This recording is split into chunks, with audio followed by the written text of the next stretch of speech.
can we take girlfriends? Because I have a friend who does not believe in that. This is most likely your friend is not a Muslim, because if he's a Muslim, this is a well-known fact that even children know about. It is totally prohibited for a man to take a girlfriend, and it's totally prohibited for a girl to take a boyfriend. This goes totally against Islam, and saying that this is permissible when in the Quran we are prohibited from marrying Christian women if they're taking boyfriend-girlfriend relationship. So this shows you that this is mentioned in the Quran and it's totally prohibited in Haram. It's totally prohibited in Islam to touch the hand of a non-mahram woman, someone who's not related to you. To touch her hand, the Prophet says, it's best for you to be stabbed in your head with a needle of iron rather than to touch a woman that's not permissible for you, let alone have a boyfriend-girlfriend relationship, dating, going out, etc. So definitely this is not permissible, and Allah Azza wa Jal knows best. Yes, Sheikh, actually I'm giving dawah to my roommate. He's in a haram relationship. Now he wants to repent, but he told me that there is some article in India that if a boy leaves a girl, then if girl commits suicide because of him, then the case will be on him. So he wants to know what he should do. Akhi, this article, if it exists, can be challenged in many different ways in a court of law. So first of all, he must not break up with this girl leaving any traces behind. So no SMS, no phone calls, and no emails.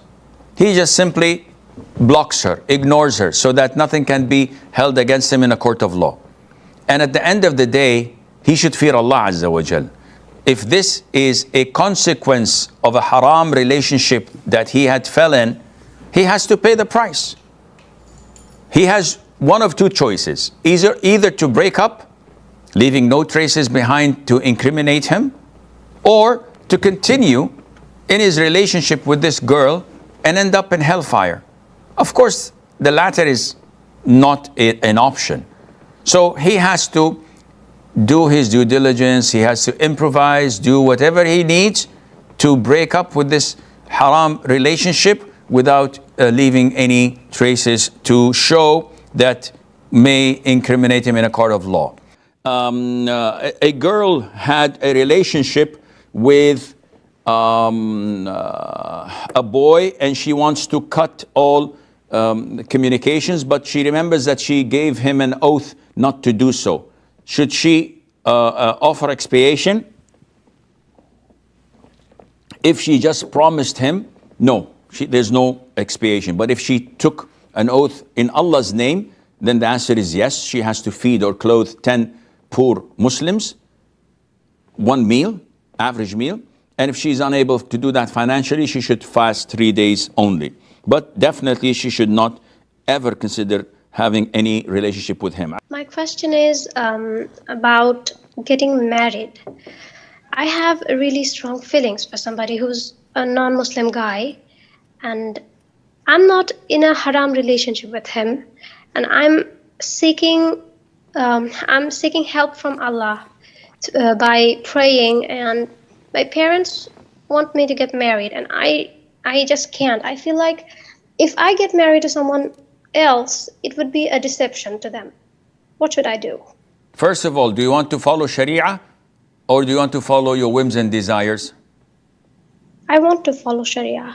Okay. In this situation, wanting to marry a kafir, are you following Sharia, or are you following your whims and desires?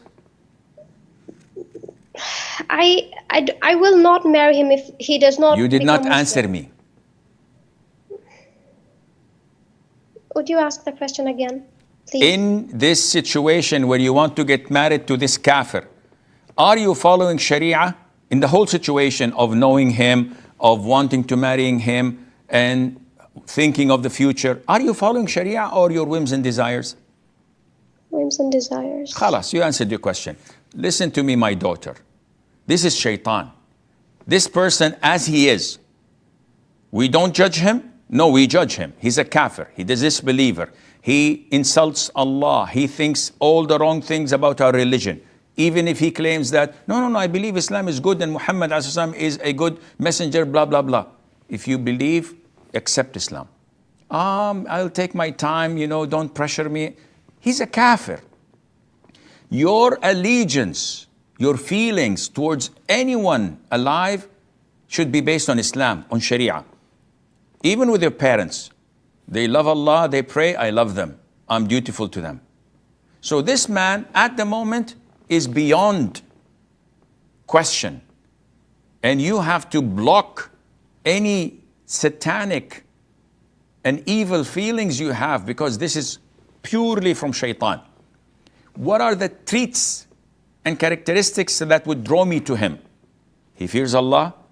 He loves our Prophet Muhammad ﷺ. No, he's just handsome.